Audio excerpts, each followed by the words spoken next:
Let me show you something. Life saving appliances. Life saving appliances itu merupakan perlengkapan di atas kapal yang dimana setiap kru diwajibkan untuk mengetahui mulai dari tipenya, cara penggunaannya, serta bagaimana cara perawatannya.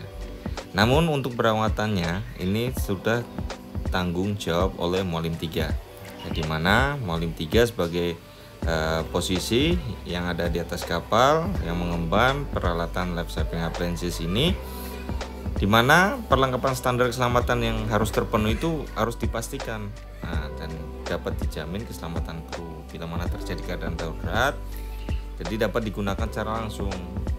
Nah, semua itu ada di aturan perlengkapan life saving appliances dalam SOLAS chapter 3. Nah, untuk lebih detailnya kita akan jelaskan lagi nanti per bab apa aja sih yang termasuk life saving appliances. Oke. Section 1, Master List.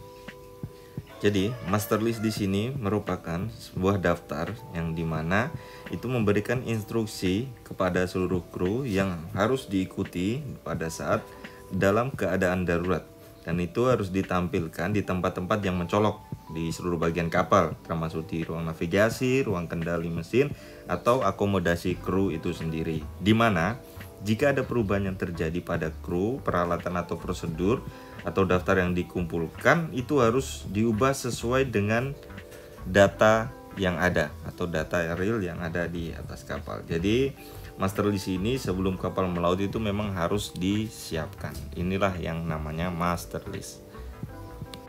Jadi konten dari master list sendiri itu berupa dari detail of general alarm signal, kemudian emergency signal, kemudian tindakan kru atau passenger yang mendengar akan signal itu, kemudian bagaimana cara untuk meninggalkan kapal, kemudian tugas dan tanggung jawab sebagai kru. Itu termasuk juga dari closing watertight door, fire door, kemudian peralatan life saving appliances lainnya, kemudian duty dari sebagai passenger, dan kemudian siapa yang bertanggung jawab untuk peralatan life saving appliance, kemudian fire fighting appliances, kemudian maintenance-nya apakah dalam kondisi bagus dan siap digunakan dalam keadaan darurat.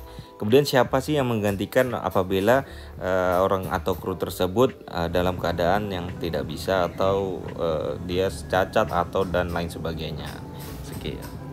Jadi master list di sini itu harus disusun dengan memperhatikan kepraktisan dalam situasi darurat. Nah, jadi di mana sedapat mungkin setiap orang hanya dialokasikan satu tugas atau serangkaian tugas yang terkait dengan satu keadaan darurat.